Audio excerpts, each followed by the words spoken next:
Alright, magandang araw po sa inyong lahat mga kababayan. Batang Maynila to, it's update lang po tayo.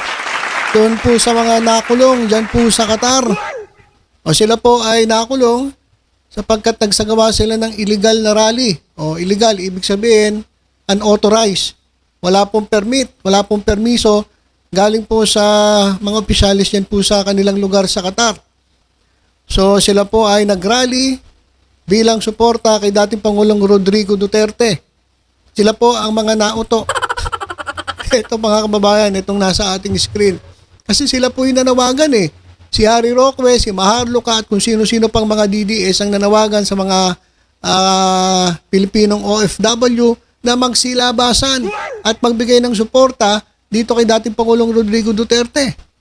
Diba, nanawagan sila, labas kayo, labas. Pakita ninyo ang karapatan ninyong magsalita, karapatan ninyong magsagawa ng rally para ipakita ang suporta kay Duterte.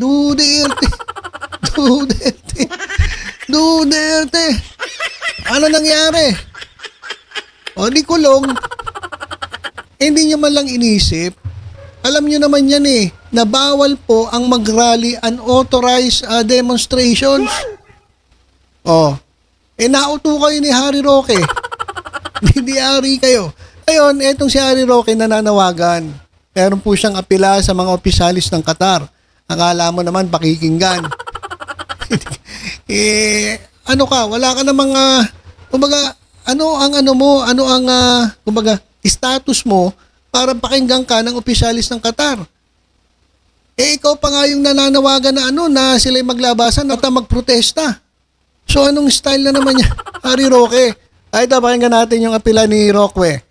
We're appealing to the Qatari authorities. The state of Qatar has always been a very good friend of President Rodrigo Roa Duterte.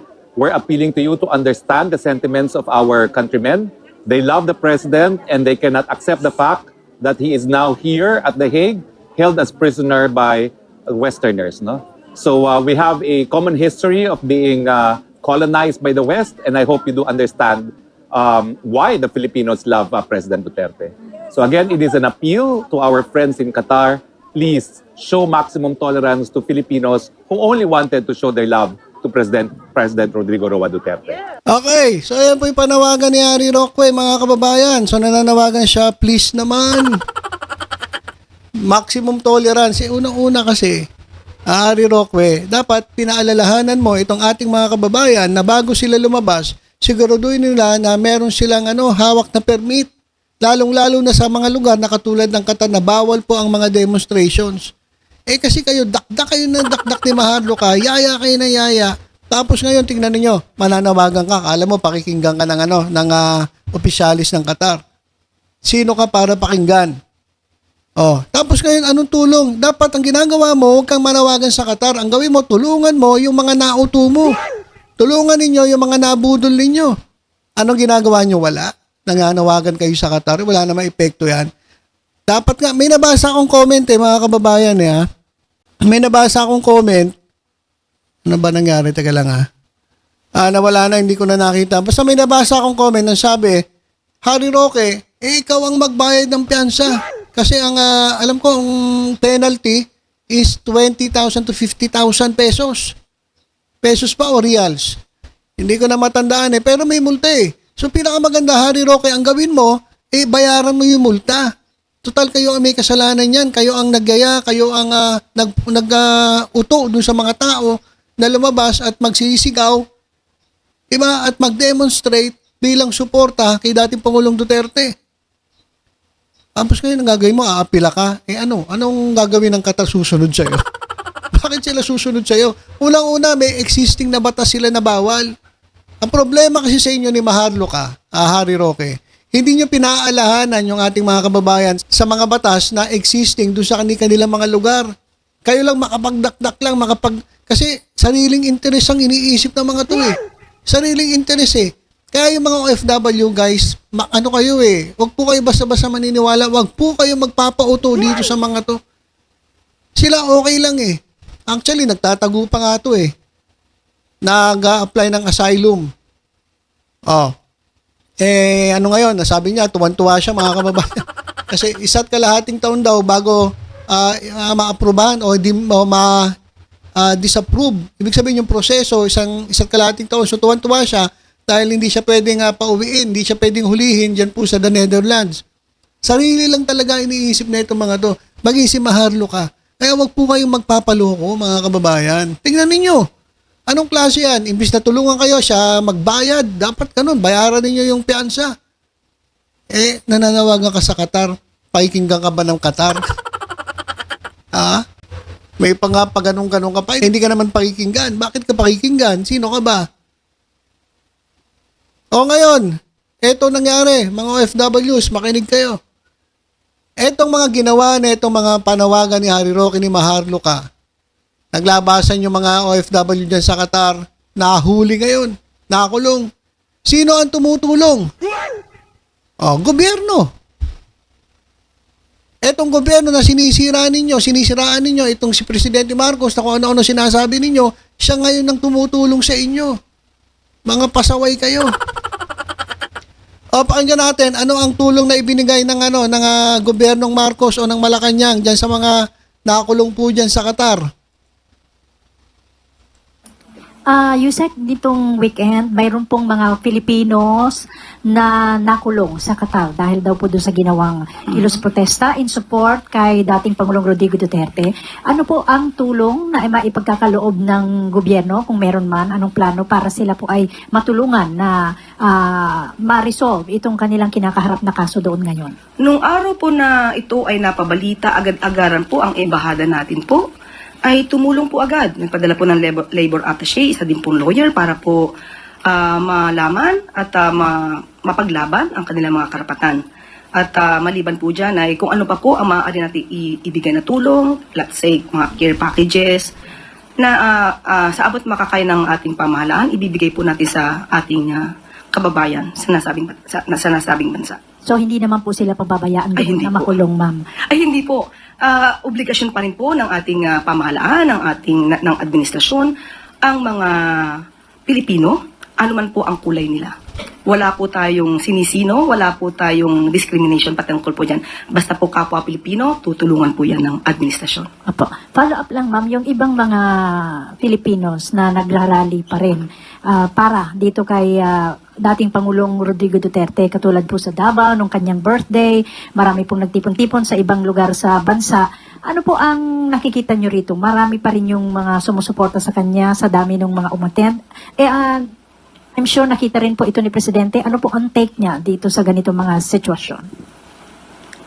Kung nag-celebrate po sila ng birthday po ni dating Pangulong Duterte, hindi naman po natin mapipigilan yan. Kung maraming sumusuporta sa dating Pangulong Duterte, karapatan po nila yon. Hindi po natin to pipigilan. Thank you, ma'am. Okay. So yan, di ba? Napakalinaw. Mga OFW, gobyerno pa rin ang tumutulong sa inyo. Etong si Harry Roque, ayan, paapi-apila lang. Wala na may epekto. Di ba? Gobyerno pa rin ang tumutulong. Si Presidente Marcos, kabilang ng kanyang mga cabinet members, yung kanyang gobyerno, sila pa rin ang tumutulong sa mga Pilipino na nandyan po sa ibang bansa. Kahit kagagawan ito ng mga tulongis na katulad na ito mga to, na nabudol sila. Hindi nga sila tumutulong, pinabayaan na nga nila eh. Meron ba kayo narinig kay Sara Duterte na nagsalita siya tungkol dyan sa mga OFW na nahuli sa Qatar dahil sa pagsuporta sa tatay niya? May narinig ba kayo na tumulong sila? Wala. Ginagamit lang kayo. Pag nakuha na nila yung gusto sa inyo at kapag kayo nagipit, wala. Ano nangyari? Pinababayaan lang kayo. Ito may pa-apil-apil pa. Wala rin namang mangyayari. Di ba? So, mga kababayan, mag-isip-isip po kayo, lalong-lalo na po yung mga OFW natin na sumusuporta dyan. Isipin ninyo yung pamilya ninyo. Unang-una, intindihin ninyo sa mga isip ninyo, bakit ba nandyan si dating Pangulong Rodrigo Duterte? Hindi po siya dyan kinulong dahil po wala siyang kasalanan. Siya po ay nandyan kasi siya po ay iniimbestigahan ng ICC dahil sa libo-libong biktima ng EJK. Kung wala naman pong reklamo, walang complaint, bakit siya dadalhin dyan? Masyado kayong nabibilog ang inyong mga ulo. Nabe-brainwash kayo na pinapalabas nila na si Pangulong, si former president ang biktima. Pero ang biktima po ay yung mga libo-libong mga EJK victims na ginurgor nung panahon ng drug war, ginurgor ng walang kalaban-laban, pinalabas na ng laban, pero lumalabas sa investigasyon, talaga pong meron pong kapalpakan ang mga polis sa pamumuno noon, ni De La Rosa, sino-sino pa mga PNP chief, si Albayalde. Ayan po yung mga kasabwat. Kaya mga kababayan, mag-isip po kayo. Unahin po ninyo yung pamilya ninyo. O sisigaw-sigaw, yung mga nakakulong sa Qatar, sigaw kayo ng sigaw. Ngayon, iyak-iyak kayo. O, hindi kayo tinutulungan nung nanawagan na maglalabas kayo dyan, magsisigaw. Tinulungan ba kayo? Hindi. Sino ngayon ang tumutulong? O, yung gobyerno. Kaya si Arnel Ignacio, sumasakit na ulo sa inyo. Nadadama yung ibang mga OFWs na matino dahil sa pinagagawa ninyo. So, yun yung update mga kababayan. Hindi po pinababayaan ng gobyernong Marcos itong mga OFWs kahit na kung ano-ano pa ang kulay nila, kung ano pinagagawa nila. Kasi responsibilidad po ng gobyerno na asikasuhin po itong mga Pilipino, lalong-lalo na po nandyan po sa ibang bansa. Atong si Harry Roque, maharlo ka kung sino-sino pa nananawagan na kayo mag-rally-rally niya sa ibang bansa. Ako, huwag niyo pong pakinggan to. Hanggang dakdak lang to mga to. Pagdating ng kagipitan, iwanan na lang kayo. Hindi kayo kawawa. Di ba? So, ilan pong ating update dyan po sa mga kababayan na natin na nakulong sa Qatar.